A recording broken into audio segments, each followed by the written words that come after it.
मालेगांव महापालिका आयुक्त के ऊपर तुरंत कार्रवाई होनी चाहिए, निलंबन होना चाहिए। तो आगे जांच में फिर एटीएस आएगा, एनआईएस आएगा और उनको पूछेंगे तो है कहाँ का, कार्रवाई होगी। फैंसी गारमेंट लाया है खास शादी के मौके पर दूल्हा के लिए स्पेशल सूट, कुर्ता पाजामा, शेरवानी, जोधपुरी, 3 पीस 2 पीस कोट पैंट जो आपको दे अलग ही एहसास, शादी के यादगार लम्हों को बनाए और भी खास। हमारा पता फैंसी गारमेंट आयशा नगर पुलिस स्टेशन के सामने, हजार खोली, मालेगांव। प्रोपराइटर चांद खान। देखते रहिए the prime news Abdul Rahman के साथ।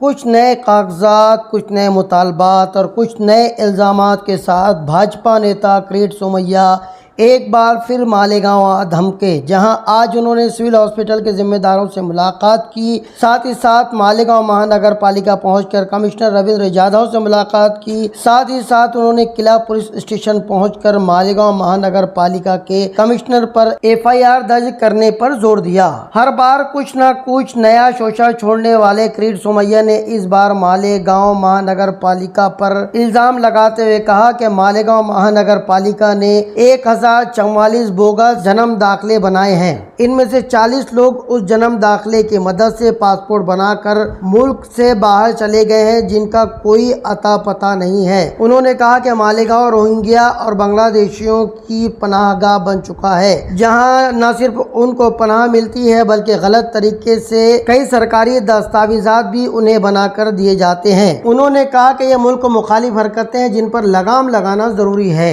एक सहाफी ने जब सवाल किया कि पिछले मरतबा भी आपने कुछ लोगों पर बांग्लादेशी और रोहिंग्याई होने का इल्जाम लगाकर उन पर FIR दर्ज करवाई थी, मगर पुलिस ने अपनी चार्जशीट में कहीं भी उन लोगों पर बांग्लादेशी या रोहिंग्याई होने का जिक्र नहीं किया है। आपके इल्जामात का कहीं कोई सबूत नहीं मिलता। जिसके जवाब में किरीट सोमैया ने कहा कि अभी तो मुल्क की कई और जांच एजेंसियां मालेगांव में आएंगी जो सबूत ढूंढ कर निकालेगी। किरीट सोमैया की शातिराना मुस्कुराहट बता रही है कि मालेगांव को लेकर उनके दिलो दिमाग में कुछ अलग ही खिचड़ी पक रही है। बिलखुसूस महाराष्ट्र में इस बार उन्हें भाजपा ने अलग ही मिशन के लिए चुना है। यही वजह है कि मालेगांव के अलावा महाराष्ट्र के कई शहरों में घूम घूम कर किरीट सोमैया एक मखसूस मजहब के मानने वालों को लेकर इल्जामात लगाते रहते हैं और माहौल को गरमाते रहते हैं।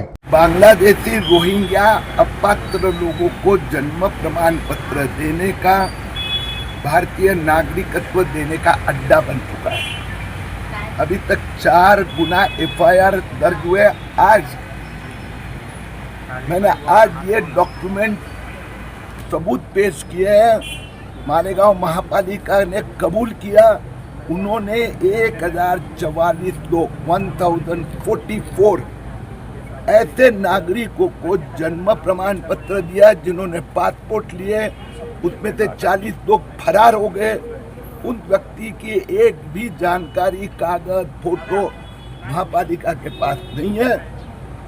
तो इस प्रकार से 1044 लोगों को जो बेनामी है, घोस्ट आइडेंटिटी मालेगांव महापालिका ने दी है, उनके विरुद्ध में आज मालेगांव किला पुलिस स्टेशन में मैंने शिकायत दी है।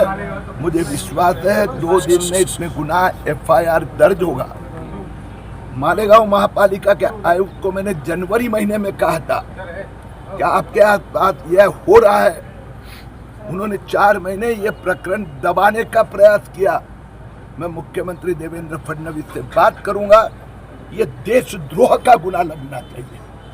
मालेगांव पहलगांव की पार्श्वभूमि पर इतना सीनियर अधिकारी 1000 लोगों को डायरेक्टली भारत का नागरिक बनाता है, 40 पासपोर्ट लेके फरार हो जाते हैं।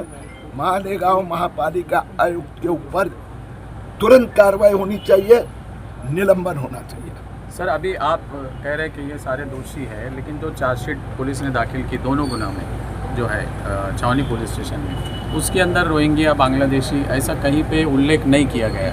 तो उसमें अगर उल्लेख नहीं है और आप सिर्फ आके इल्ज़ाम लगा देते हैं, तो इसको क्या समझा जाए? मुझे समझ में नहीं आ रहा है कि MIM, कांग्रेस, उद्धव ठाकरे के अभी जो हिरवे हरे कपड़े परिधान, अरे भैया किरीट तो मैंने क्या, उसमें तो एक भी तो गलत नहीं निकला। सब गुनहगार तो निकले, किसी को निर्दोष नहीं बोला।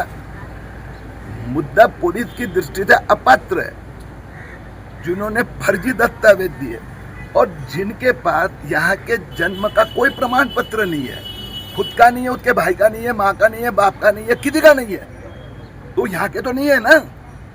ये तो आगे जांच में फिर ATS आएगा, NIS आएगा और उसको पूछेंगे तू है कहाँ का। एक भी उद्धव ठाकरे, संजय राउत सिद्ध तो नहीं कर पाए ना कि इसके पास जन्म प्रमाण पत्र है, इसके माताजी के पास है, या उन्होंने पुलिस की FIR रद्द की नहीं की। इसके लिए ये सब घुसखोर है, कार्रवाई होगी।